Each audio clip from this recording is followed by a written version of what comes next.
Hello everyone and welcome to the live stream. I hope that you are all doing good.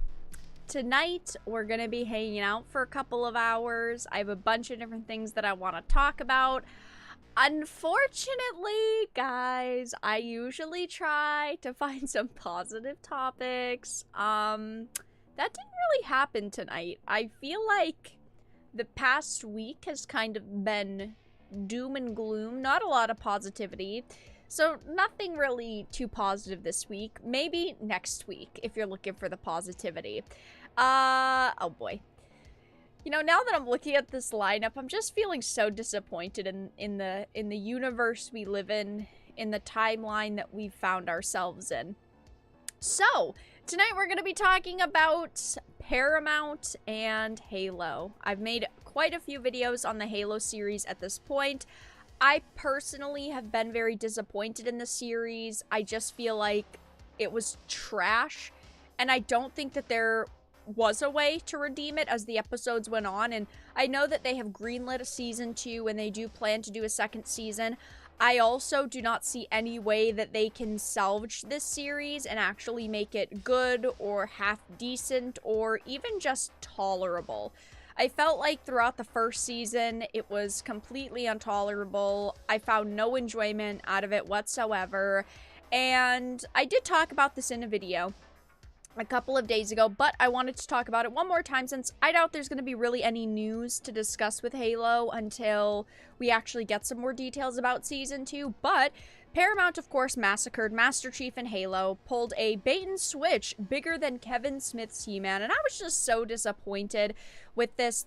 I will let you guys know when I talk about this so I can give you a spoiler alert, but I'm going to be honest, if you haven't seen the show, I wouldn't waste my fucking time with it.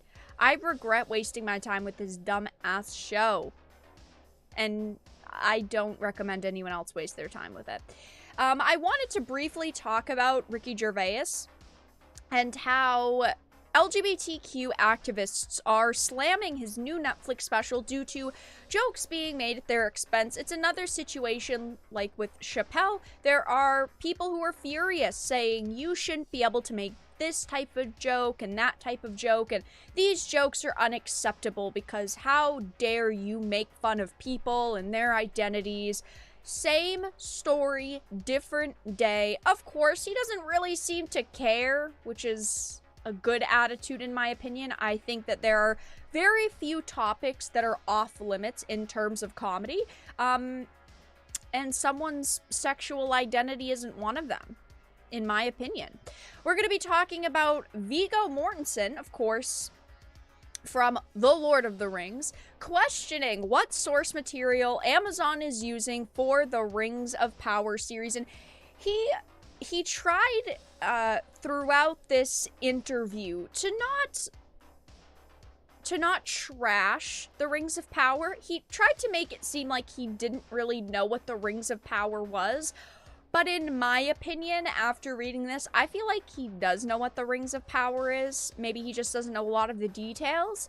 And he kind of tried to sway away from the situation like, I hope them all the best, but I don't know what source material they're using for it, which is always funny because you'd think that they'd want people like this actor to be talking about the show, kind of endorsing the show, getting people excited about the show, but no, he just said, I don't know much about it, but, you know, who knows what fucking source material they're using. Also, Wild Rose, thank you for the membership. Welcome to the Dark Titans. I really appreciate it.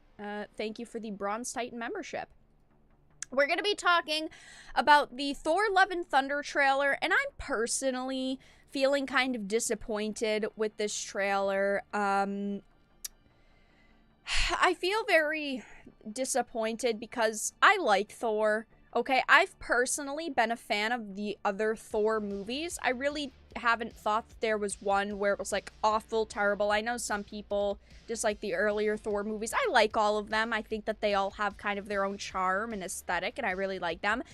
But I'm not excited for Love and Thunder, primarily because of Natalie Portman, okay? Years and years and years ago, she said, fuck the MCU. She refused to come back to the MCU for any other movies. She wouldn't even come back for one movie to finish her Jane Foster storyline, okay? And now suddenly, when she's offered millions and millions of dollars, and she's offered the opportunity to become the main character of this movie, she suddenly is okay with coming back, and she's excited to have this opportunity. So we're gonna talk about that, and there's a couple of threads going around just that make me cringe a little. And I also wanted to talk about Lucasfilm. Yay! Woo! I don't know what's worse to talk about now, Lucasfilm or Disney. I know that technically they're kind of like both the same, right? But when I think of Lucasfilm, I think of Kathleen Kennedy, I think of Star Wars specifically, all these actors. And when I think of Disney, I think of like Bob Chapek and like the political stances they try to take, and I try to view them as different situations. But Lucasfilm apparently prepped the actress Moses Ingram against racist backlash to her Obi-Wan Kenobi character, which I think is so bullshit. Okay, as a lifelong Star Wars fan, I am fine with seeing people of color in Star Wars. I have absolutely no fucking problem with that. But I think that it becomes absurd when a company is like giving an actress almost a pep talk, like, hey, you're gonna do great, don't listen to people on social media though, like they're all just trolls, ists, phobes, they're all just disgusting people, because we're the people that you need to have this show be successful, right? You need us to enjoy your show and be entertained by your series so that you can make money and get views, and to just kind of group a whole section of Star Wars fans together just because we didn't like previous casting, we didn't like previous characters, whatever the case may be. That doesn't mean that we're ists and phobes, it just means that there were other problems, okay? I'm not saying that there aren't racist people out there, because there definitely are, right? But I mean, we know who they're grouping together here in the statements to this actress, right? We all can see it's people like us, because we dare speak out against problems and issues that we see in other shows and problems with actors. So those are the topics that I'm going to touch on tonight. But hi everyone, welcome to the live stream. I hope that you are all doing good. Howdy, howdy. That means the Kenobi show is going to be so bad and they're already laying the fans or racist groundwork. 100%. That is what they always fucking do. And in my videos about Obi-Wan, I've said that Moses Ingram, I don't look at her like social media presence much, but I've looked at things that she's been in, specifically the Queen's Gambit, and I thought that she did an absolutely fucking amazing job in Queen's Gambit. That's why I was like, okay, let's see what she can do in Obi-Wan. Like, I thought this was going to be a whole, let's treat her like a normal human being and not put emphasis on the fact that she's a person of color, and let's just like treat her like a normal human being and say, hey, this is one of our new characters, and hopefully her character was well written. But unfortunately, yes, they're already laying this groundwork for when people criticize her character, they can instantly go, oh, they're just ists and these people and those people and just bad in general. I've said many times, Moses Ingram, I've heard iffy things about her like social media presence and statements she's made. I think that she's been good in other shows, so that's why I'm excited to see her in this, not because her skin color is different. That's not what I look for when I get excited for something. I want to see someone with history, someone making a good series, an actually fucking talented actor. But of course, they're getting ready for any sort of backlash this show is gonna have. I bet she'll be good, but the entire direction of the show will be bad, probably. She'll probably do a fantastic job acting the part that she was given. Unfortunately, the part that she was given was probably bad. It's just the way that it goes. Bob Chapek is a terrific guy. You know, Chris, you know who else is a terrific person? Susan, okay? Praise Mama Susan, okay? I'm not fucking getting my channel banned today. love Mama Susan. She is absolutely amazing. Fantastic woman with great ideas. Also, did you guys hear that she's talking about banning anti-abortion discussion on YouTube? Heard about that one just like an hour ago. It's really hard. It's really hard to pretend and say that I like Mama Susan. It's really hard, okay? It's not easy to pretend to be a corporate shell. I mean, if they gave me like a $20 million contract, maybe it'd be easier to be a corporate shell. I'm getting shit from YouTube. Star Wars has become the new Twitter. What, just that it's a pile of garbage? It's unfortunate, but yes, I do agree to a certain extent. I do agree to a certain extent. I used to love Star Wars. I still do love some Star Wars, right? Like, original Star Wars, that experience can't ever be taken away from me. But I just wish that, maybe they'd turn course, do a little U-turn, do a little 180, go back to good Star Wars. I don't know.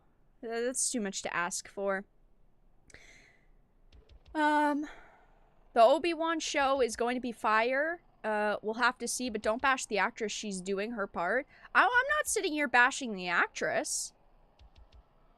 I'm bashing Lucasfilm for trying to prep actors to expect backlash and instantly call it racist backlash. It's not always racist backlash, okay? If I watch the show and I say, hey, the character's poorly written, does that mean I'm a racist? No, it means that the character was poorly written, and it's as simple as that.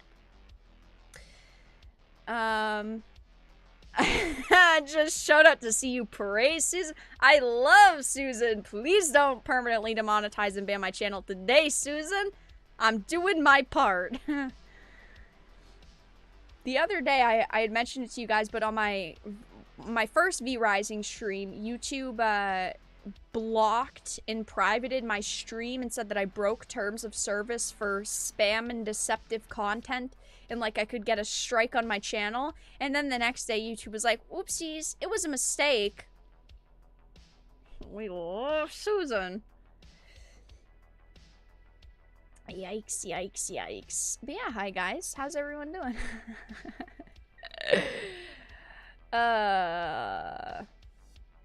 Kenobi's only purpose in that show is to sit in the back seat and showcase a new female Inquisitor, I'm calling it. I think that that'll happen to a certain extent, but I mean, obviously if they do that, they're gonna receive a shit ton of backlash, but I think I want to say that they will not completely do that, primarily because this is the last time that Hayden Christensen and Ewan McGregor are most likely going to be in a project together.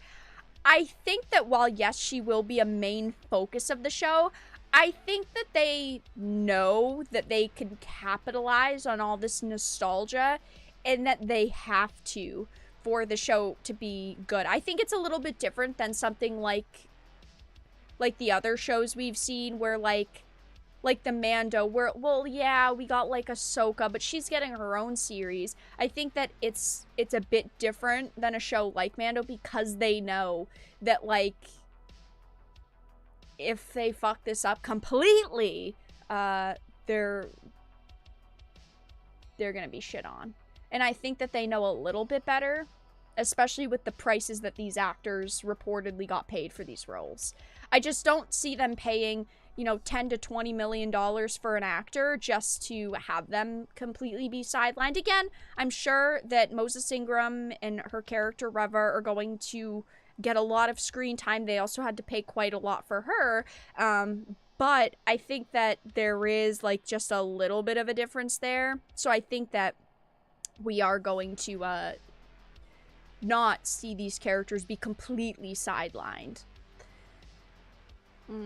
Susan must always make sure that we know we must fear her. Yup. That's a fair point, yeah. Like, I do think that Reva is going to be front and center, but I think when you're paying, you know, $10, $20 million for actors, for only 2 actors, I think that they know that they have to get that screen time out of them. Which I guess is good in a way that the actors cost so fucking much. So that we actually have to see them on screen. I mean, yikes. Look at how much they reportedly paid for Natalie Portman in Thor Love and Thunder. They reportedly offered her a pretty chunk of change. Oh, by the way, very side note. We'll get into the first topic in a minute. They said yesterday during the trial that Amber Heard only got paid $1 million for Aquaman 1.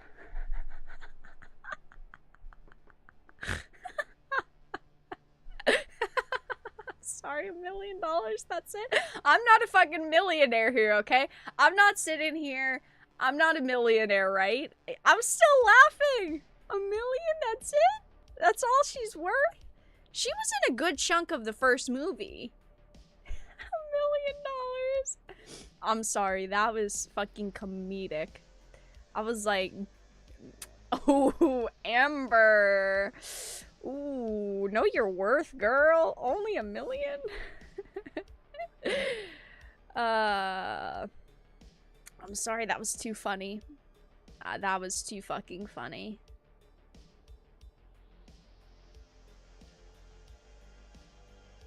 Yeah, only 1 mil. I'm not sitting here being a millionaire, okay? I have no right to judge, like, she got $1 million from that. That's great. But only $1 million? I'm sorry. I thought that was funny. I thought that was funny. Didn't they cut her screen time to just 10 minutes? So that's for Aquaman 2. And those are the reports, yes. It hasn't been officially confirmed, but Amber even said that, or her team said during the trial that her screen time was drastically cut during Aquaman 2. But she apparently got paid $2 million for Aquaman 2. So from one movie to another movie, she went from getting $1 million for one movie to $2 million for another movie. And I guess, hey, for 10 minutes of screen time for $2 million, I'd take it, right? But she's supposed to be some, like, amazing Hollywood actress that everyone loves. That's it?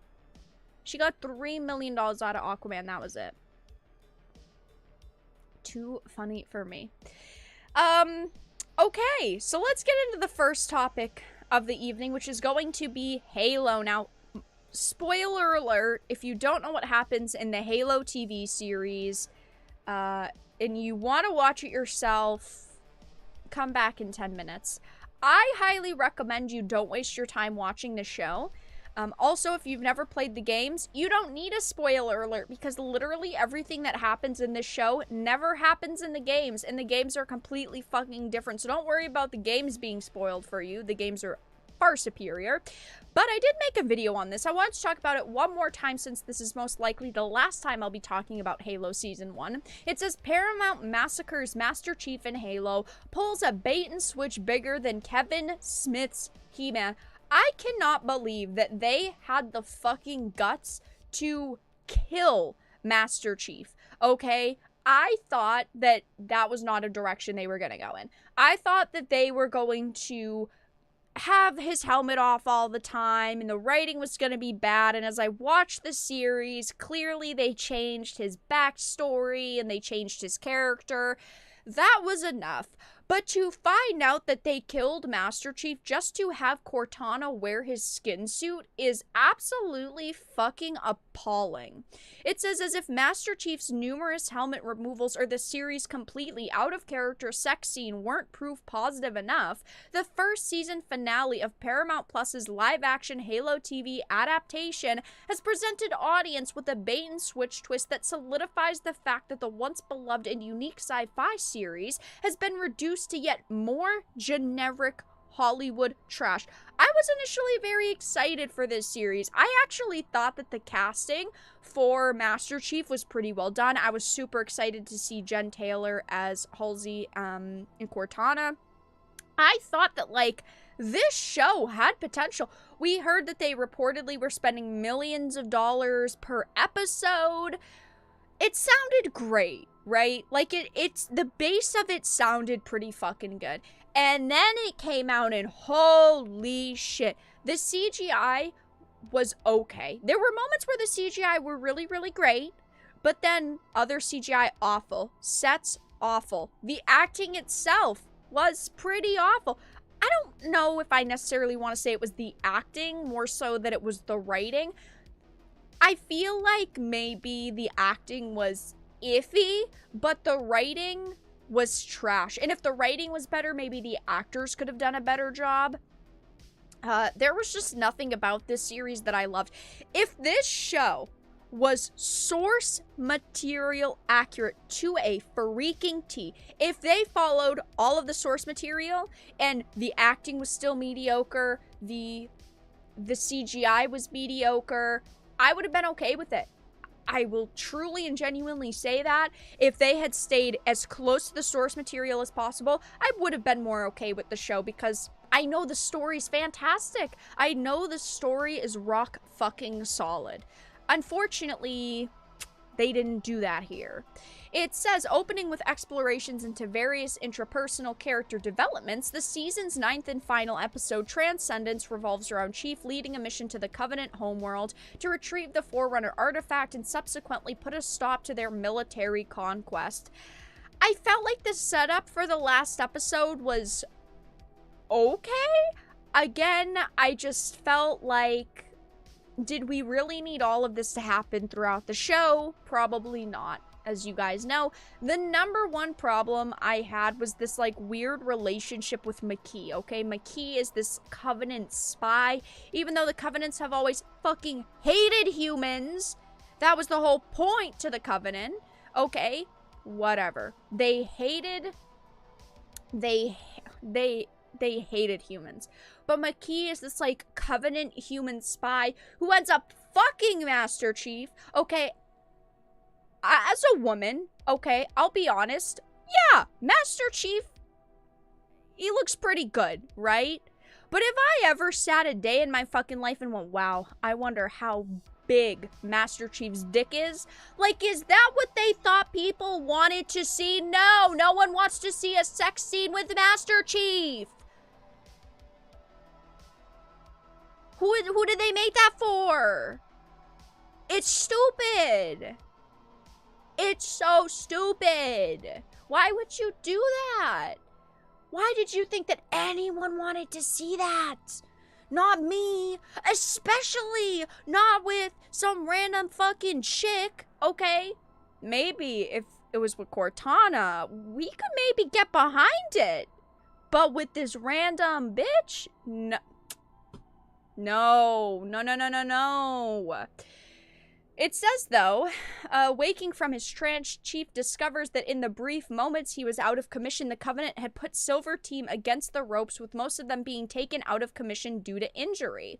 Though his first instinct is to make a beeline for the Forerunner artifact, Chief is soon stopped by Cortana, who frantically informs him there's no way you can save the artifacts and the team, and he decides to sacrifice himself and tells Cortana to go on. It says, then you do it before rushing headfirst into the battlefield with complete abandon for his safety. Okay, he sounds, and I thought this the other day, he sounds like a player who is brand new to Halo, starting on legendary difficulty and dies in the first 2 fucking seconds, uninstalls the game, breaks the disc, and never touches his Xbox 360 again. Master Chief would never do this. It's so bad. It's so bad. They didn't keep any of Chief's characteristics, the way that he acted, walked, talked. They didn't keep anything with him. And then they decide to twist his story around, his character around, everything around. It's just so disappointing. This show could have been good, and it just isn't. It says as Cortana begs him to stop, telling him that she no longer wishes to fulfill her initial purpose of overriding his mind and take control of his faculties, Chief pushes further forward into a hail of enemy gunfire, eventually coming face to face with the aforementioned brute chieftain, and then of course, he dies. He received a death blow from the brute's hammer. And then Cortana decides to enter his body. Enter his skin suit. It says projecting an image of herself outside of the chief's armor to mourn the loss of her partner. Cortana then proceeds to fulfill his dying wish, taking control of his Spartan 2 armor and rebooting its systems. And that's how the story ends. I was hoping that this show wasn't going to get a season 2. This is a show, in my opinion, that doesn't deserve a season 2. And usually I say things like, you know what? You make a season 2 for the few people out there who like the show. This doesn't deserve a season 2. I can't believe that they're doing another season and probably more seasons. It was absolutely fucking abysmal. It doesn't deserve another season. And as a Halo fan, I'm not impressed. I'm very disappointed. It's trash. It's garbage. Glad we've established this. GG, guys. That's it. That's all we had to talk about with Halo. Oh, let me check one more time the Rotten Tomatoes score for Halo to see if it's gone down at all, and then we will wrap up the Halo topic. It has gone down! Gee whiz, who could have expected that? Other people don't like Halo either? It's at a 51% audience score. It needs to go to a 49, just so that we can say it's under 50. Get to reviewing. Okay, so that's all that I had to talk about with Halo. Yay, so glad I got to talk about Halo again. Woo. So glad. Jesus Christ. I don't know who thought that that was good. Honestly, it didn't even need a season 1. I was hopeful. I love Halo. I would have been excited if leading up to the release there wasn't all this bad news and it actually looked good in the trailers, and unfortunately it didn't look good. It wasn't good. It never will be good, and there's no way that a season 2 could be good, right? They would have to completely erase season 1 to make a good season 2, and I just don't see them doing that. I mean, this is the direction they're taking it in. They're not following source material. That's their choice, and it's also my choice to not watch it. Can't wait for season 2 where the new writers will probably try to write in an explanation to resurrect Chief. Oh, 100%. They can't just let him go, right? Because he's the focus of this show. Like, they need him in some capacity. Maybe throughout the second season, Cortana will try to find a way to, like, resurrect him or something, and maybe she'll have, like, all these flashbacks to her time with him, even though they've literally known each other for, like, a week in the show. Maybe it'll be something like that, right? There's gotta be something. There's gotta be some type of trick that they're gonna pull. I bet there's a lot of 10 out of 10 reviews to boost the number to 51. Oh yeah, 100%. There's a ton of, from what I've seen, there's a ton of like 5 stars that are literally just a couple lines of text like, great show, can't wait for next season, amazing show, awesome writing and acting. It's like, did you watch the same product I did? Because it was bad.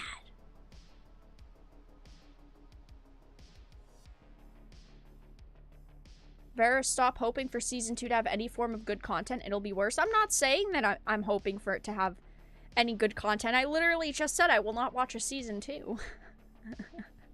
There's no point. There's nothing that they could do to make a season 2 good.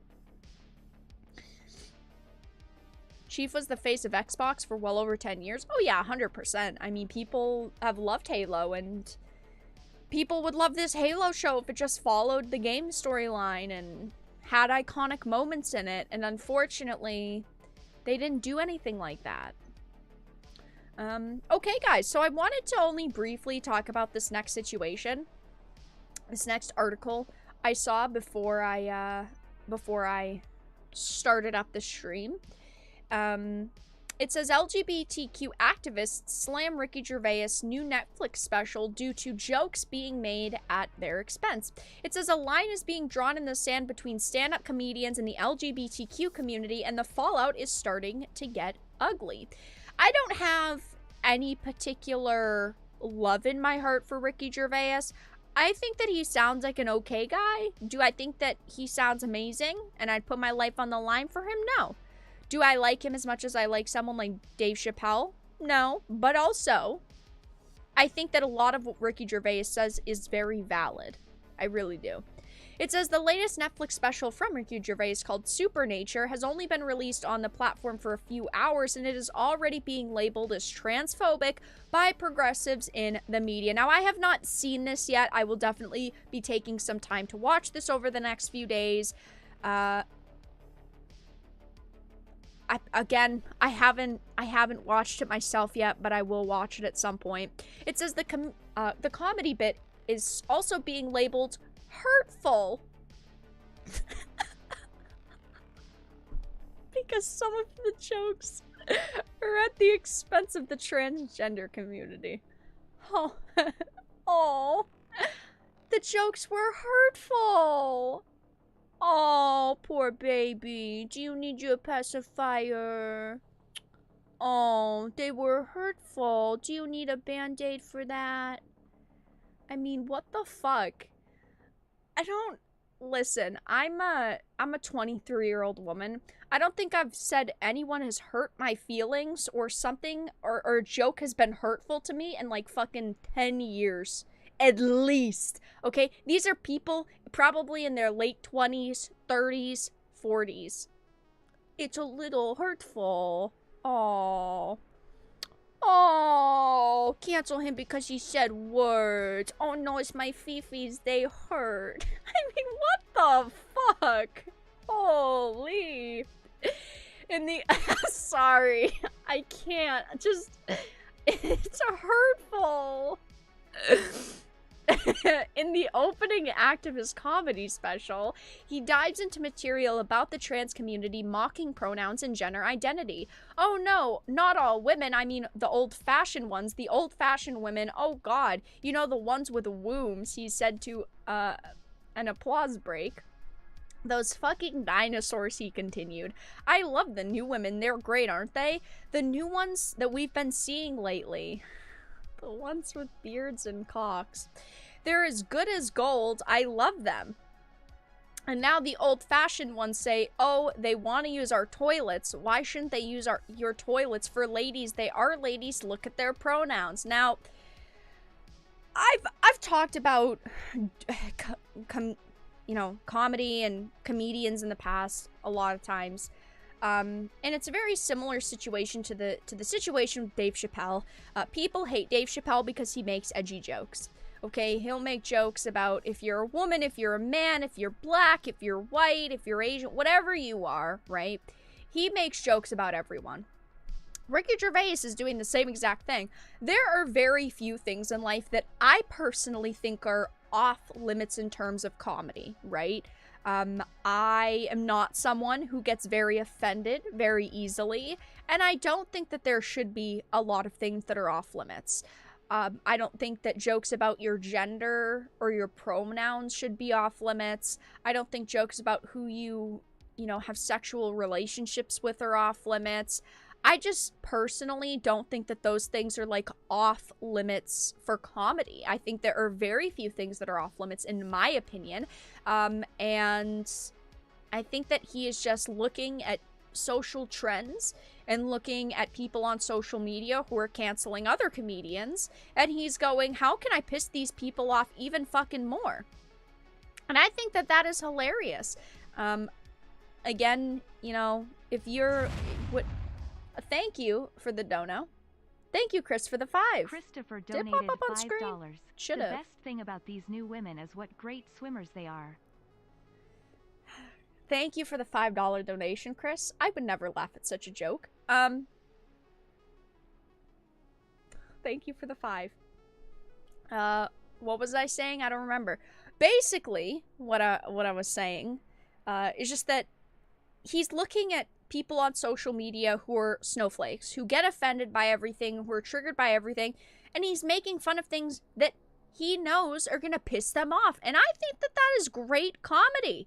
Okay? It's not like these people are going around saying this type of person doesn't deserve to exist, that type of person doesn't deserve to exist, these terrible, awful fucking things should be happening to them. That's not what these comedians are doing. They're just making jokes about people. That's what comedians have always done, and there always have been comedians who have been much edgier than others. But in current day 2022, there are soft snowflakes online who don't think that comedy is okay, that don't think making jokes about sexual preferences or pronouns are acceptable. I think that they're funny, and I really don't think that they're that bad. If I heard someone making jokes to me about the fact that, I'm just a woman in 2022, I wouldn't fucking care. And you shouldn't care either, because you should be confident enough in yourself to say, I don't give a fuck what you think about me. It's just as simple as that. Really, truly, genuinely. You don't have to be a soft-ass snowflake. Just get over it. If you don't like his jokes, don't watch his special. Give it a bad review. Post a tweet, maybe, and say, he hurt my feelings, and move on. Like, you're on the internet, okay? You're allowed to just ignore people you don't like. You're allowed to just block their accounts so you don't have to see their shit. Mark keywords so you don't see tweets about them on Twitter and on Facebook. Like, it's just that simple. So that's all that I had to talk about with that. Another situation where a comedian is making jokes, and of course, people are trying to cancel them. I think it's absolutely absurd. At the end of the day, they're just jokes. You shouldn't be that offended by them, and if you are that offended by them, learn what a block button is. Learn what a mute button is. Look how to mute specific keywords up on social media. Don't watch the special. Give it a bad review. Ignore any posts about them on social media. And just call it a day. Lord of the Rings! Yay! Yeah, they don't want to just ignore. They don't want comedy to exist for other people. They can't stand the thought of the comedy out there in the world. Oh yeah, 100%. They want to make it so that this specific type of comedy doesn't exist. And unfortunately, in some cases, there have been people who have been canceled and their opinions have been, called terrible and awful, even if they're just jokes. And if you look at Chappelle, he even got attacked over telling jokes. And at the end of the day, to me, they're just jokes. Like, it's really not that serious. But yeah, there are people out there who don't want this type of comedy to exist because they don't think that it's funny. It's a little too offensive. Did you see the justification Dave's attacker used? It's unbelievably fucking funny. Yeah, he basically said that he just didn't like his jokes, right? I'm pretty sure.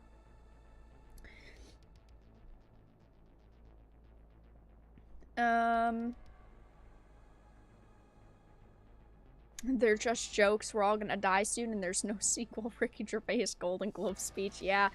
Ricky Gervais is a little bit of a Chad. I do have to say, I've never been super into him, super liked his work, but I feel like lately I've been liking it more. I think for me, I instantly like anyone who says, fuck your little feelings, I'm going to tell the jokes that I want. That, to me, is what I like to see out of people. Love your videos, glad to see you live. Well, thank you for stopping by, Vibes. Welcome in. It was triggering. Yeah, it was triggering. Oh my gosh, his comedy's triggering. That's not a fucking reason to attack someone, dipshit. Holy! Oh, he hurt your feelings with a joke and it triggered you, so you fucking attacked him? Holy, that is just a yikes from me.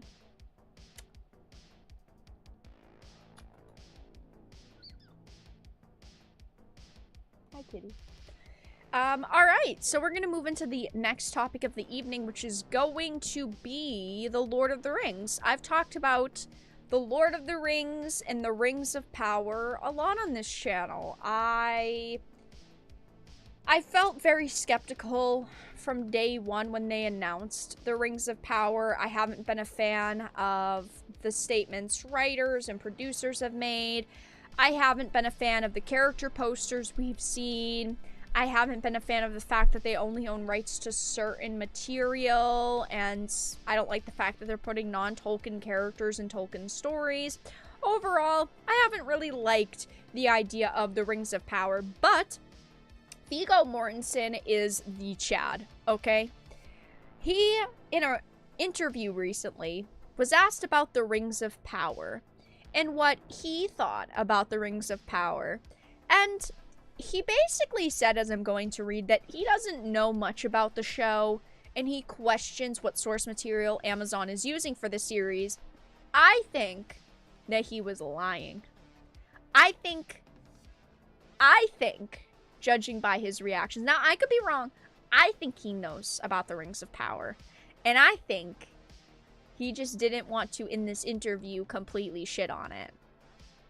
Maybe I'm wrong, I don't know. Maybe he doesn't want to get in the middle of controversy, right? But it says the Lord of the Rings actor Viggo Mortensen, who played Aragorn in Peter Jackson's trilogy, beginning with the Fellowship of the Ring, recently questioned what source material Amazon was allowed to use for their upcoming Rings of Power series. It says he was asked about the Rings of Power in an interview with The Hollywood Reporter while promoting his latest film, Crimes of the Future. I actually hadn't heard about this movie. I love Viggo. I will totally be watching it, even if it's boring. I feel like, unfortunately, Viggo is just an actor that is known for one thing, and obviously he's known for such a fucking iconic role, right? But I feel like Hollywood really did him dirty. I feel like Hollywood didn't pick him up. I feel like he was just kind of a one-and-done actor. He's done some side stuff. He's been in some larger movies as side characters, but he is truly a gift to this world. He is a fucking legend, and we need to get off of our asses and put him in movies now, okay? It's 20 years too late, but do it now.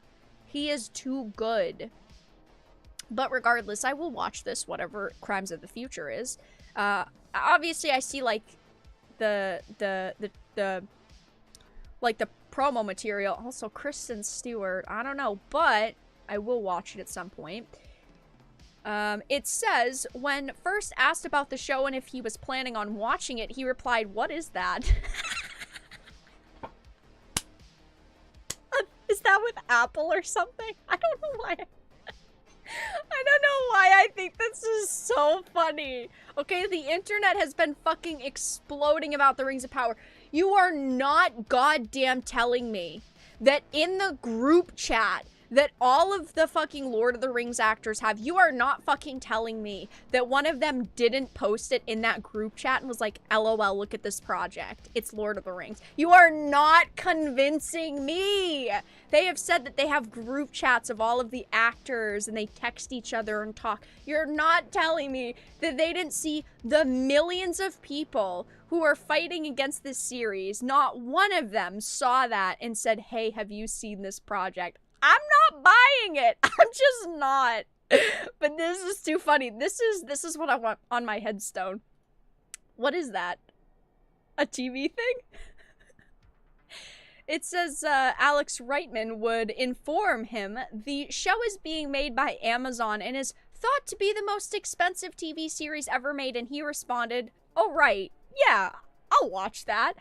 I'm sorry, it's just like the very generic answers to me that I think is hilarious here. Okay, what is that? The TV thing? Oh yeah, I'll watch it. I'm just not convinced that he doesn't know anything about it. It says then he questioned, but do you know what source material they're using? What were they allowed to use? Now this is why I love him, because he is one of those actors that I feel is so fucking passionate. And if you look at the Lord of the Rings and you hear about all of the time that he put into this series, he did a fucking fantastic job. He loved his character. He cared about his character. I mean, he's one of those actors that is one in a million. Truly, genuinely, he put so much into his character and learning how to be his character. At least I feel. And I think that a lot of other actors wouldn't do this. I feel like a lot of other actors would just be like, oh yeah, that's great, I'll watch it. But then he goes on to question, but what source material are they using? What are they allowed to use? Like, he's actually asking questions that, to me and you, who have been following the Rings of Power, we already know the answers to, and it's a very simple question. But for an actor to ask, someone who gets paid millions and millions of dollars to do all these movies, someone who's famous, a legend even, I feel like this question comes across a little bit differently to me because it makes me feel like he actually is curious and he actually cares. It says, the interviewer would then indicate he didn't know what source material they were adapting, but did inform him that the show is taking place thousands of years before The Lord of the Rings, and that Isildur is one of the main characters, and he said, oh yeah, cool. Yeah, it'll be fun to see. I was also reading that, you know, there are other, like, Lord of the Rings actors who apparently in interviews, I couldn't find anything on this. I'd read it on social media and I couldn't find anything. But apparently, like, one or two of the other Lord of the Rings actors were asked about the Rings of Power, and they also gave kind of similar answers, like, oh yeah, I'll watch it. But again, I can't, like, corroborate that. I couldn't find any actual articles on that, so it could just be some random loser on the internet saying that. But since he was asked, I kind of believe it. It says, while the Hollywood Reporter's interviewer didn't know the source material they're adapting, the Rings of Power showrunners have revealed that Amazon only has the rights to the Fellowship of the Ring, the Two Towers, the Return of the King, the Appendices, and the Hobbit. He explained, we have rights solely to all these different things, or any of those other books. So Amazon does not actually have the Silmarillion, Unfinished Tales, or the History of Middle-earth, books that extensively cover the Second Age, the period of Middle-earth. Amazon announced their show will take place. And this has always seemed very fucking bizarre to me, that they're doing a show about the Second Age, but they don't have the rights to the Second Age. So they obviously can reference other characters that are mentioned in the books that they have the rights to, but it seems so bizarre to me that they are doing a show on a time frame they don't have a lot of rights to. It's just very bizarre, in my opinion. Yeah, Viggo asking the right questions. It says, despite not having these rights, McKay believes it won't be a problem. There's a version of everything we need for the Second Age in the books we have rights to. I'm not convinced. I'm going to be honest. Why else? Let me raise this question. Why else would you need to create original characters? If you have enough source material, why do you need to create new characters? You really shouldn't need to. It says, as long as we're painting within those lines and not egregiously contradicting something we don't have the rights to, there's a lot of leeway and room to dramatize and tell some of the best stories that Tolkien ever came up with. However, the show's first trailer directly contradicts these statements. As an example, Galadriel is now the commander of the Northern armies. In Tolkien's books, she was never depicted as a soldier, leading soldiers into battle, as the trailer shows. I love Lord of the Rings. I love The Hobbit. I'm very disappointed to hear that they're doing this. I don't think that this show should exist. I'm just going to be honest. I would love a brand new show that was truly and genuinely the Lord of the Rings, or Tolkien's work in general, I should say. I would love that. But I don't have faith in these writers to do something good.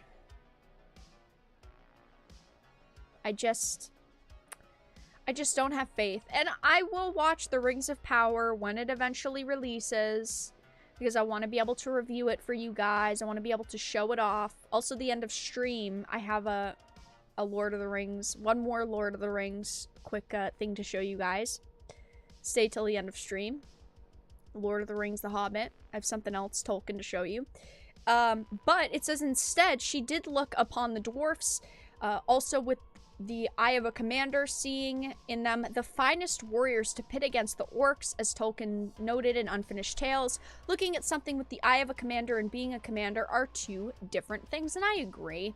I haven't seen anything with the Rings of Power that's got me excited, that makes me feel like, wow, this show is going to be really, really great.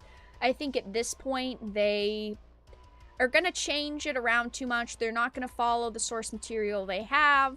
Again, they're putting non-Tolkien characters in a Tolkien story. I will watch it when it releases, primarily so I can review it for you guys. I'll give it a fair chance, like I give most things a fair chance. But Viggo Mortensen is an absolute Chad. And, yeah. I feel like he knows. I feel like in the interview, he did give the right answers.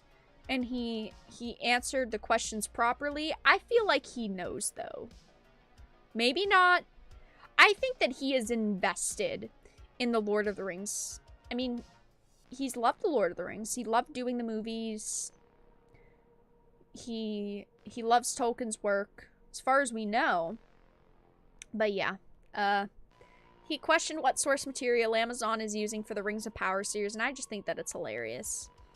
Because, well, let's be honest, they don't have the rights to the specific source material that they actually need. So next, we're gonna move into Thor. Yay, Thor. Woo, I'm so glad. Wow, I'm just so glad we get to watch Thor together. Wow.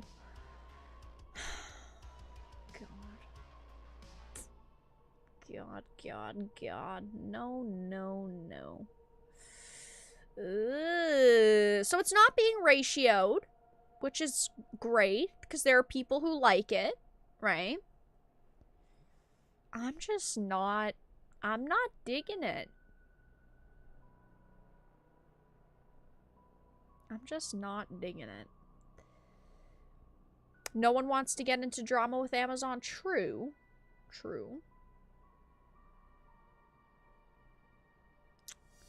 Thor, Love and Thunder. Great. Love this. Wow, this is really fun. Ugh, God.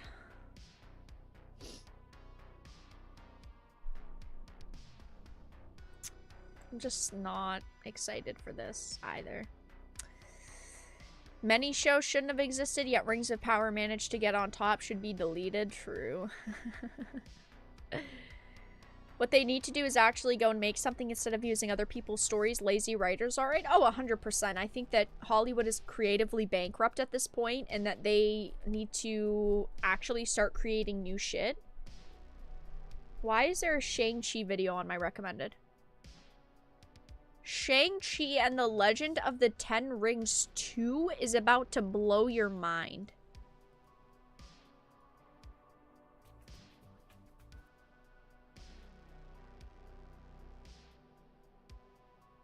Is it? Because I don't think it is. No, it's not. The first one didn't blow my mind. For Bored and Blunder. Yeah. Love and Thunder will be very much a normie movie. I agree. And I have no problem with, like, normie movies, okay? Not everyone has the intelligence to watch a show like Dark and see its absolute potential and see that it's the greatest show of all time. Like, I get it. It's kind of difficult sometimes to grasp the fact that in the show, the mother is the daughter and the daughter is also her mother's mother. It's very complicated. But I'm also getting sick of normie movies. Can we just get some good entertainment finally? Okay, guys. So, I'm going to watch the official trailer for Thor Love and Thunder with you guys. As I've talked about, a giant problem I have with this movie is Natalie Portman. Now, spoiler alert for the comic. I am going to tell you guys what happens in the comic real quick. I hope that they follow the comic book line as closely as they can. Only because of the fact that Jane Foster dies at the end. Guys, I unfortunately, years ago when I worked at a comic book store, I got my hands, and I don't know why, I got my hands on a Mighty Thor, the female Thor, on the female Thor #1 comic book, and it's graded. And I just want to rip it out of the graded packaging and just chuck it. It's like a 9.8 or something. Yeah, it's a 9.8 because no one wanted to fucking pick it up and buy it. but I do have like a 9.8 female Thor. I don't know why. I don't know why I was ever given to me. But at the end, she dies. And I hope that they follow that storyline in Thor Love and Thunder. They did say they were trying to stay close to the comic book, and that is the only saving grace about this movie is the fact that she gonna die, hopefully. My main problem with this movie is Natalie Portman. Like I've said, because years and years and years ago, Natalie Portman didn't want to be part of the MCU. She refused to come back for another movie. She said, I refuse to come back for even one more movie just to finish up the storyline they had. She didn't like the MCU. She hated the MCU. But now, when she is being given the opportunity to get millions and millions and millions of dollars, and she's the main character of the movie, suddenly she's okay with coming back. And that's my problem, is I don't respect Natalie Portman in terms of Thor. She completely abandoned the MCU, completely abandoned the franchise, and she didn't give a fuck about the fact that they'd have to completely, basically forget about the storyline that they previously had going. And I actually really loved Jane Foster and Thor's relationship in the first few Thor movies. I thought that their relationship was really great, and I was like, I was into it. I was a stan, okay? And now, well, we get this. So let's watch some of it. Hopefully the volume's good. You'll have to let me know. Also, maybe Marvel will strike down my live stream. I don't know. Do I care, though? I don't know. Do I? Wow, it's like The Lion King. That just reminds me of The Lion King. Did they get this from that movie? That's some great CGI. Kids, get the popcorn now. Let me tell you the story of the Space Viking. Now, I think that it's important that I give you guys my opinion quickly. I don't mind the dumb, kind of lazy Thor, right? Because Thor was always kind of stupid. Okay? He doesn't always need to be, like, very smart and, like, cool. I feel like his goofiness and his dumbness, okay, is a quality I like. I didn't like fat Thor. I felt like completely fat lazy Thor was a bit much. But I don't mind this, like, grungy rock star-esque Thor they're going with. I know that there are a lot of people out there who really, really don't like it. If you don't like it, that's okay. I prefer fucking Thor 1 and 2 Thor as well. But I don't completely hate this. I think for me, Chris Hemsworth is an amazing Thor, and I think that Chris Hemsworth can pull off anything they do with Thor. I don't think that there could be a better actor for Thor. I think that he was the best choice, and he has always been the best choice. So maybe I'm biased because I think the actor is amazing, and I think that he can do anything with this character. But yes, this is Taika Waititi voiceover. Thor Odinson. Which, that to me comes off as tacky.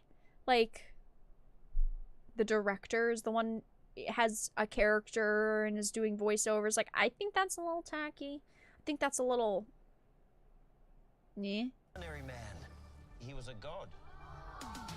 After saving planet Earth for the 500th time, Thor set off on For a the new journey. 500th time. Okay, that's kind of funny. He went from dead bod to god bod.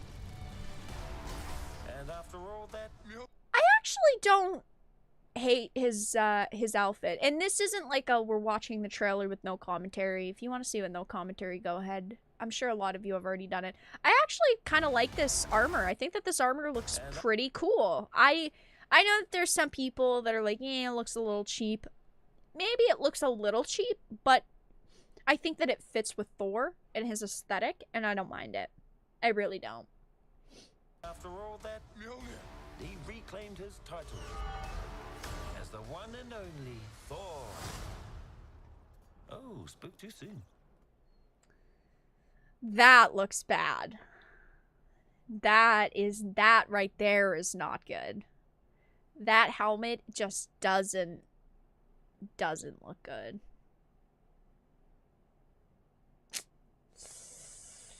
And yay, Jane. Woo. Oh, spoke too soon.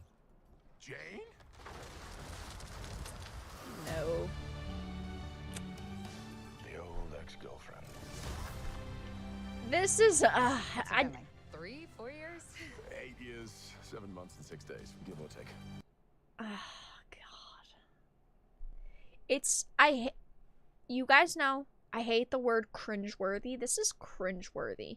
They make Thor seem like such a cuck. I don't know. It's like he's the one pining over her. She's the strong, independent woman who doesn't need this man to fulfill her in life. Also, this wig is fucking awful. You guys gave her a fucking 20 head. Sorry. I'm a woman. I notice these things. That hair is fucking awful.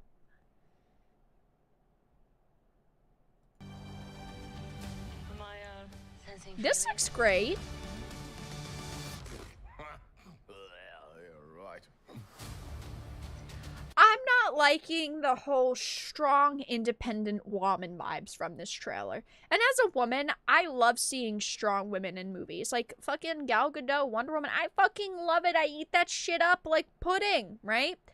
I don't like how in your face it is. Now, I do want to say that in this trailer, they're very clearly highlighting Thor. I truly believe that in the movie, Thor is going to be a secondary character. I could be wrong. We are seeing a lot of Jane and Valkyrie and the strong women in this trailer. And honestly, it does kind of slap you in the face like, hey, this is going to be a very woman power movie. But I feel like they also show a lot of Thor. And I think that we're not going to see that much Thor in the movie. Again, it's kind of that situation with Obi-Wan where you're paying millions of dollars for actors. But at the same time, they clearly knew what direction they wanted to go in with this movie. The only ones who gods care about. Gore looks fucking good. I need to rewind this. The gore looks fucking great, though. The only ones who gods care about is themselves. So this is my vow. I like that. All gods will die. I think that that is going to be maybe potentially not a complete saving factor for the movie. Something that could work really well, though, in terms of the movie, where clearly there's like a lot of humor and there's a lot of like, haha, oh my god, it's my ex-girlfriend, we're in love, and you're gonna see new Thor in a minute, right? But you've got such an intense, dark villain with such a light-hearted cast of main characters. I think that that could actually go really well together and kind of complement each other. But again, it's got to be done in a very specific way, and I don't know if it's going to happen. I do think that he looks great, though. Not Thor. Chris Hemsworth is an 8 at best, okay? Chris Hemsworth is good, okay? But Gore looks really, really great. Gods will die. Really solid.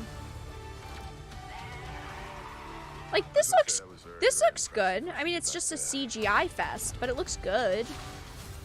It's just my first bad guy. It's just my first bad guy. How do you guys like my lady Thor voice? It's just my first bad guy. Oh, God. Oh, God. If she just talked like normal, I think I'd be less mad about it. It's just my first bad guy. It's just my first bad guy. Oh, God.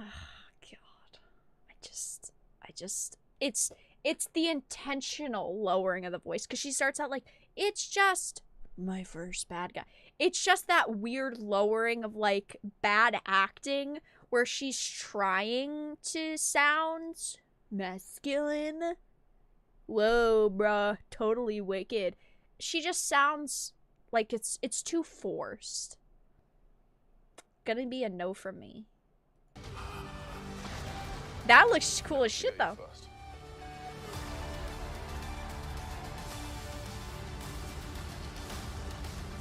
You are not like the other gods of kill. Because I have something worth fighting for. I thought she was a strong woman who didn't need no man. What the heck? Is a little pinky holds? That is inappropriate. What the fuck, Marvel? I thought you were being You were being with the times here. A man and a woman holding hands? You can't have that. I guess it's not complete hands, it's pinkies. I'll let you off easy this time, Marvel. Have something worth fighting for.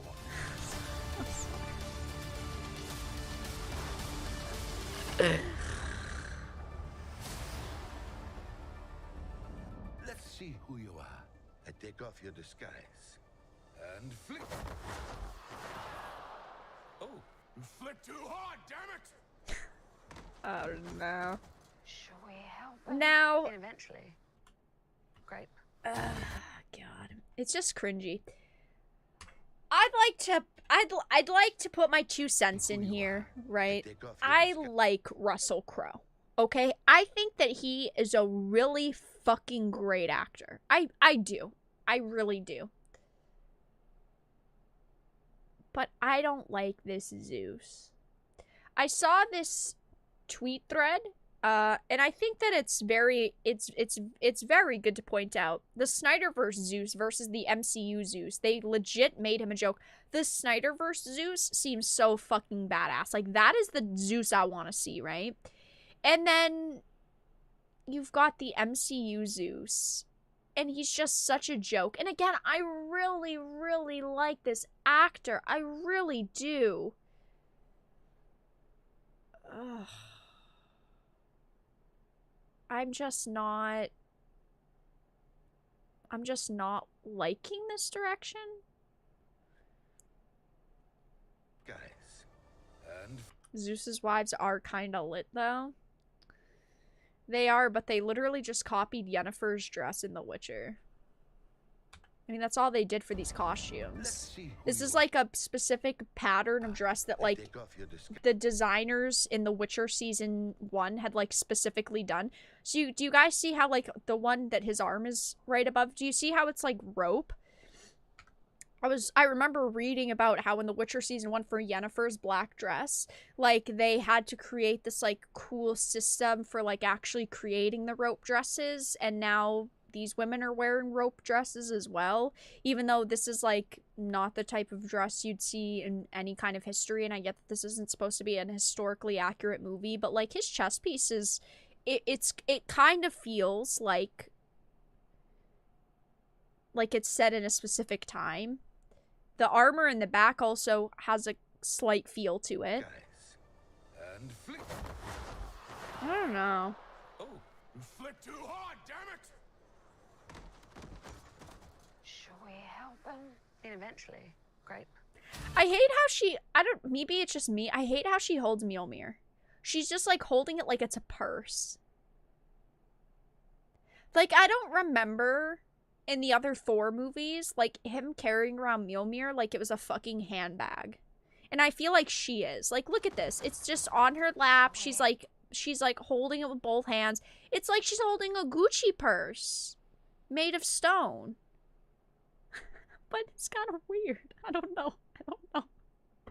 Listen, I'm a girl. I can't notice these things. It's just kind of weird how she's holding that. She's holding that hammer, you know? She don't want to let that go. Help him. And eventually. Yeah, over-sexualization of men is A-okay in Hollywood, but the over-sexualization of women, that is so terrible. I think that they should be wearing more Greek-style dresses. And again, it's not supposed to be, like, historically accurate. It's not supposed to, like, be perfect. I like the originality of some of these outfits and some of the looks. Like, I'm not completely shitting on it, but I would like to see maybe something a little better. Great. And that shot to me wasn't impressive. I wasn't impressed with that. But yeah, that was the Thor Love and Thunder trailer. And I saw this tweet thread on Nerdrotic's Twitter. Oopsie. In one, you have Jane Foster, and you've got just one shot of her arm, and in the next, she's buff as fuck. Yeah, it looks bad. And they've tried to hype up the fact that, oh, she spent so much time and effort getting in shape for this movie, and she's taking it seriously. That is like my arm. Okay? don't fucking tell me she's been working out. Was this filmed 2 years ago and this was filmed half a month ago? I mean, come on, seriously. But yeah, those are my thoughts. I think that it seems not good. I mean, again, some of the shots look good. Some of the cinematography doesn't look bad. I don't like the whole Valkyrie is a strong, independent woman. Jane Foster's a strong, independent woman. I just feel like it's too much. The only ones who gods care about. Gore seems cool, though. Themselves. So this is my vow. Yeah, Thor's just kind of the butt of the joke throughout the trailer, and that's probably what's going to happen throughout the movie. Like, he's the one pining over Jane. He's the one getting captured. He's the one who the hammer didn't choose. He's the one that's not worthy. I mean, throughout the whole trailer, it's screw Thor. Look at the strong woman.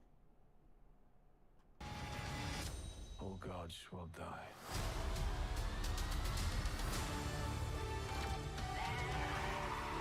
I just want to say that was very, very impressive what you did back there.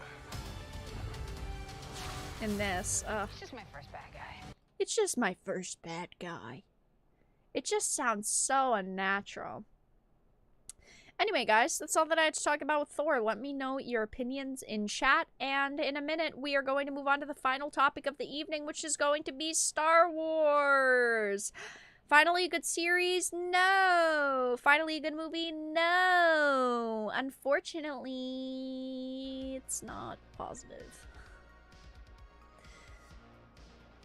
Yeah, the Valk thing is weird, hyper masculine. Yeah, it's just very odd to me. I don't know.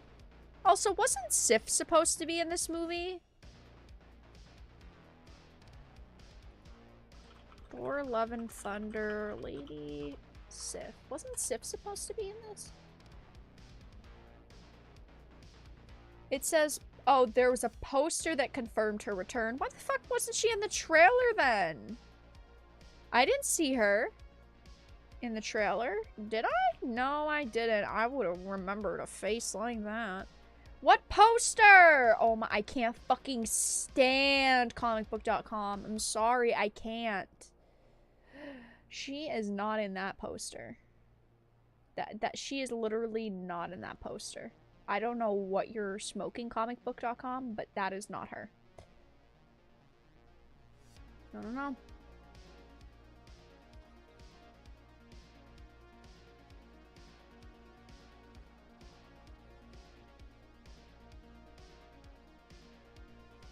I still don't understand how Jane, the physicist, became Jane, the magic hammer wielder. So it is in the comics. There was a comic line for female Thor, and spoiler alert if you don't know. Basically, she gets cancer, and then she becomes worthy of the hammer. And Thor has to reprove that he's worthy. And at the end of the comic line, Jane ends up... She does a bunch of stuff, and then, you know, she saves everyone, blah, blah, blah. And then she dies, and then Thor becomes worthy again. But in order for her to become worthy in this movie, maybe because this isn't the Mjolnir from the main universe, maybe that's why she's worthy, but it wouldn't make sense why he still has his powers, but he's unworthy. They're making things very, very different. Yes, theater. Yes, theater. Yes, theater.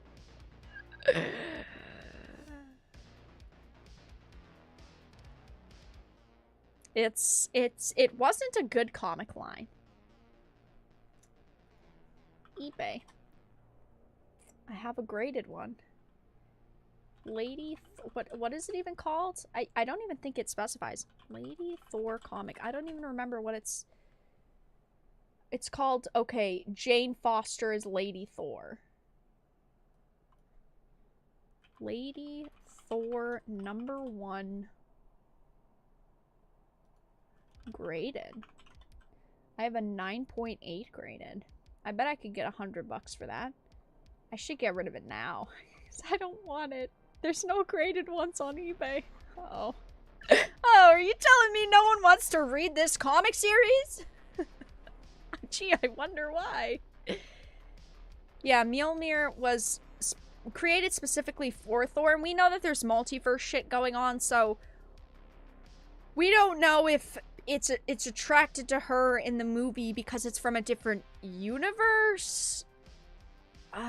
We don't know how they're gonna do it in this movie, but it is very different from the comic. Oh yeah, Norse mythology is super interesting. Because reasons, there you go, true. Maybe he's not unworthy, but she just has to have Mjolnir for some reason. Well, he does have Stormbreaker. But, like, yeah, it just doesn't make a lot of sense. It's, I don't know. Don't look at me, okay? Yeah, they will probably explain it in a 5-minute flashback. But alright, guys. Let's get into the last topic of the evening, which again is going to be a rather quick topic. As you all know, I've been very disappointed with Star Wars over the past few years, and I know a lot of you have been disappointed as well. And I was looking forward to the Obi-Wan series. I'm gonna watch it when it releases. I'm hoping that it's going to be good, especially because it's probably the last time we're going to get Ewan McGregor and Hayden Christensen on screen together again. That, for me, is very nostalgic. I'm excited for that. I do hope that the show does end up at least decent. But, of course, Lucasfilm, a subsidiary of the Walt Disney Company, believes their Star Wars fan base is racist. And according to the actress Moses Ingram, who plays Reva in the upcoming Obi-Wan Kenobi TV series on Disney, they warned her she would face racism for playing the character. Now, as I've mentioned, I think that Moses Ingram has been in movies and shows before, and I thought that she's done really, really great, like The Queen's Gambit. That is the best example I have. I thought that she did fantastic in that series, and I loved The Queen's Gambit. But that doesn't mean that her character in this show is going to be good, and if her character isn't good in this show, I'm going to call it out. Does that mean I'm racist? Yes, apparently according to Lucasfilm, that means that I am racist. But to me, I'm not racist because I'm simply just calling out a bad character, not saying the character is bad because of the actor and their skin color. I think that that is absurd, and I don't understand why Lucasfilm would think that way. Criticism is valid, and if the character isn't written well, her dialogue isn't written well, her outfit looks bad, and it takes away from the experience, I don't think that calling that out means that you're an ist or a phobe. Unfortunately, again, to Lucasfilm, that's the case. But it says her revelation that Lucasfilm believes their Star Wars fanbase is racist comes a little over a year after the company endorsed supporting calling all white people ists. I think that that is shitty. I really do. You know, if we switched words around 90% of the time, I mean, again, like I've said, if the word white here was changed to black, it'd be a much different situation, okay? It says, if you recall, back in 2021, Bounding Into Comics reported that the newly hired Star Wars High Republic had previously claimed that white people are racist. Of course, white people effing stop it. Your racism won't save you. Your ignorance is not an excuse. That was Christina Ariel. And in May 2020, she had wrote, "White conservatives, please stop invoking racism like you give a shit. You don't. You just want to be able to say, what about when someone calls out 45 and his blatant racism." Of course, tons of fucking posts like that. Absolutely disgusting and ridiculous. But Ingram, who is set to play the villainous Inquisitor working under Darth Vader, is slated to have a major role in the upcoming series, with some arguing her impact will be even bigger than Obi-Wan.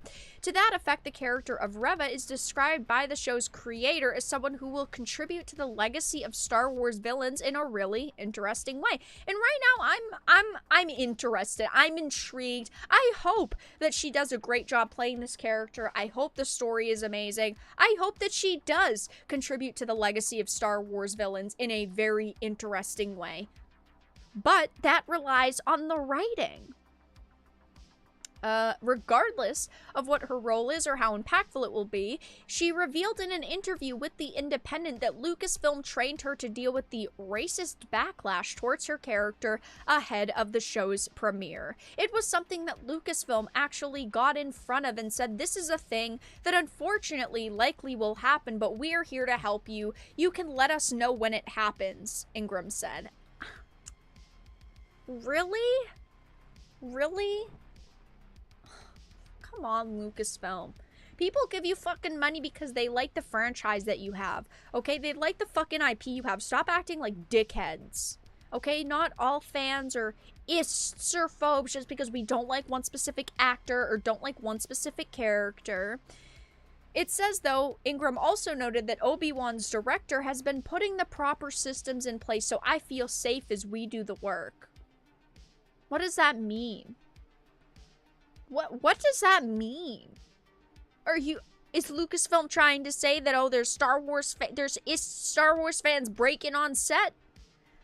Like, what does that mean? Come on, does she have a counselor sitting with her to talk about how mean people are on social media who say hurtful things? Of course, there are always pockets of hate, but I have no problem with the block button. Then fucking use it. It's as simple as that. In the interview, the outlet cites the often repeated lines that John Boyega and Kelly Marie Tran received racist fan harassment following their respective roles in the Star Wars trilogy. I didn't hate Rose Tico. I didn't hate Kelly Marie Tran being in it. I thought her character was poorly written. That doesn't mean I'm an ist. And look at John Boyega. I have fucking defended John Boyega so many times on this channel because I think that it's disgusting that Disney cut his photo and cropped it and shrunk it for specific regions movie posters, okay? I'm not an ist if I don't like a character or a way that they were written or the way that they're dressed in a movie. I mean, I've sat here and defended these people, right? I might not like John Boyega's acting all that much, okay, in some other movies. I thought he did okay in the Star Wars trilogy. And it was disgusting that Disney shrunk his image on the face, the image of his face on the Force Awakens poster for specific audiences. That is fucking racist. Why don't you actually look at the company you're working for and call them out instead of calling out fans? How about you fucking look in the mirror and look at who you are working for? Okay, when you start there, you can start attacking fans. How about that? Call out the company that you're working for first because they're doing bad shit as well. It says for years, the media blamed racist backlash for Kelly Marie Tran temporarily leaving social media, despite the fact that the actress never claimed that the supposed online harassment was the reason she left social media in the first place. Maybe she just felt overwhelmed. Maybe she was getting a lot of attention and she didn't like it. Maybe she did face some online harassment, but maybe it was just all way too overwhelming and it was as simple as that. Instead, they took comments she made in a letter to the New York Times about being a woman and a person of color and conflated that with the negative reaction fans had to the film The Last Jedi in order to discredit criticism of the movie. This is what companies do. They take issues like this, people are facing, okay, and then they blow it up. So now they're instantly setting in the fact that, well, there are some racist fans and there might be racist backlash to your character, so you should be prepared. So when the movie fails, okay, they can say, oh, you're all just ists and that's why this show failed. If the show fails, it's because the writing is bad, not because of the race of this actress. It is as simple as that. But that's all that I had to talk about tonight, guys. Thanks for being here for my rant. We talked about Star Wars, we talked about Thor, we talked about Lord of the Rings, Ricky Gervais, Halo. If you're enjoying the stream, make sure to give it a like. We need 6 more likes to hit 100. So give the stream a like. Check out links in the description. I'm going to hang out for a little bit longer. I'm not ending stream yet, so don't leave yet. But give the stream a like. Consider donating via Streamlabs. Become a member via YouTube memberships. Become a Dark Titan here via Patreon. Join our Discord server. Follow me on social media. All of that fun stuff. But yeah, if you guys have any questions, feel free to leave them in chat. If you have any topics you'd like me to discuss, feel free to leave them in chat. We'll be hanging out. But I'm not ending stream yet. So we're gonna hang out and chat. Yep, we need 4 more likes to hit 100. Yeti. Uh-oh. I wanted to show you guys someone, but he's sleeping. You know. Hold on, guys. I have to grab someone. Give me 2 seconds, and I will be right back. Because I have not shown him to everyone. I did show him to supporters, support. If you're a supporter, you get early access to look at stuff and things. Give me 1 second though, because I have to grab someone to show you guys. Let me make the camera bigger first, so when I get back, you guys can see him better. Give me 2 seconds.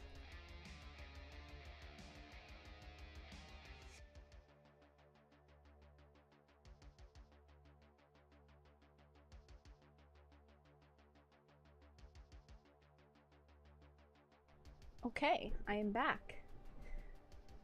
Okay, let me move the microphone away. You might be able to hear me a little bit worse, but there is someone I would like to introduce you all to. 2 seconds. I know, you're sleepy.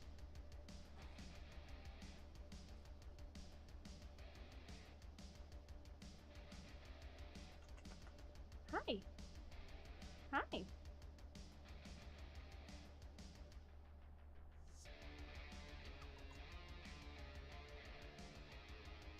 This is, the newest member of my little family. As you guys know, I have one other kitty named Meshla, which means beautiful in Mandalorian. I'm not a real Star Wars fan, but this is Bilbo Baggins.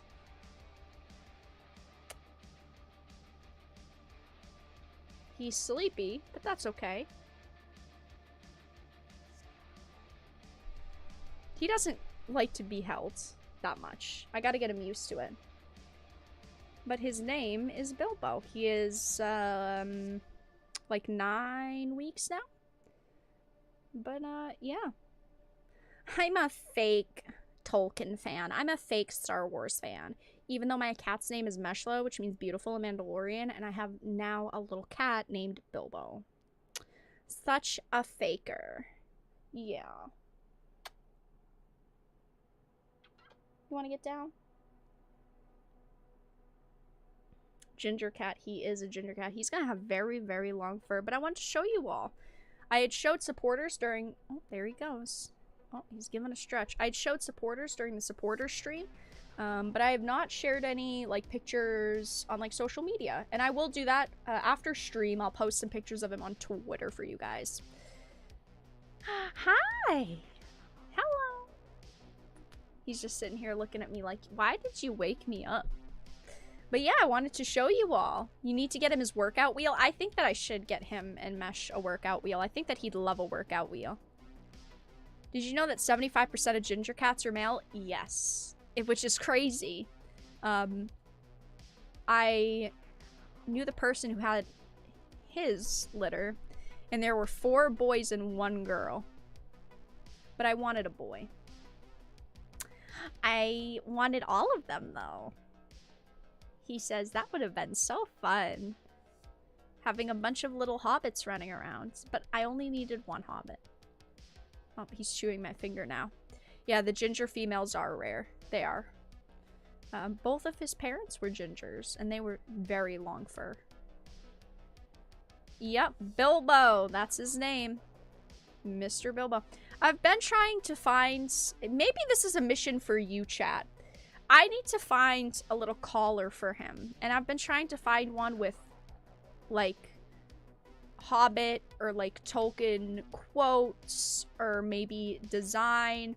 I had an idea for a collar, but I'm not a graphic artist, right? I can't design shit. I was thinking a collar would be cute where it, like, starts in, like... And it's, like, maybe Bilbo's front door, and then there were, like, little images through the collar of, like, places that Bilbo went, and then at the end, it's the ring. We could have, like, a little dragon. The mountain. He's moving my mouse around. Very fun. But, like, I'm not an artist, so I can't do that. Please don't move my mouse around. But yeah, I wanted to show everyone. Ow. What's his personality like? Well, I don't know why, but when I showed him on the supporter stream, he was also sleeping, and then he was just sleeping, but he is adventurous, which is why his name is Bilbo. He doesn't sit still. Unless he's completely passed out. A collar would be cute, but don't give him a ring. Yeah. If he starts acting a little suspicious, I'll let you guys know. Don't knead on my chair. Hey, don't do that. Rude. Rude. Getting your claws stuck in there. But yeah, I wanted to show you all. He's already bigger. He is a little bit bigger since I'd shown you guys. He's very, very fluffy already. He's gonna be very, very fluffy. And there he goes. Goodbye. Have fun. I'll see you soon. Oh, where are you going? Oh, Jesus Christ. Don't die. Don't fall. I didn't put you up there. Where are you going? Where are you going? You're on my back. What are you doing? Huh? Jesus. Sit. Good kitty. He says, I don't like sitting still. Is he good at riddles in the dark? I gotta teach him some riddles. Don't fall into the lava, Bilbo. He's been having a lot of fun. And he's been annoying Mesh every second of every day. Yes, he is still hitting things with his head. He needs a helmet. Okay, if anyone knows where to get a cat helmet, let me know, because he literally, like, when I close a door behind me and I keep him in a room, he will headbutt it. Okay, he headbutts everything.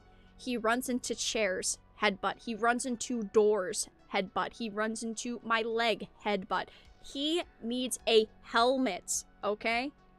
It's not very Hobbit-like, but it is very safe. And he needs to be safe. Yeah, you don't like that, do you? Yeah, you don't like that idea, do you? No. Chewing cords? He hasn't chewed through a cord, which is... that's positive. Chewing, yes. Not chewing through. Why are you looking at me like that? What? Where? Is it the ghosts? Do you see them? Are the ghosts here? Oh. Okay.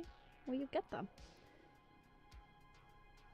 He's training to raise his level. Yeah. He's gonna need a helmet to raise his level, because he only knows how to headbutt things. And it's kind of crazy. He might have bad eyesight. I definitely don't think so. I mean, if I throw a toy down a hallway, he'll chase it. He'll see it.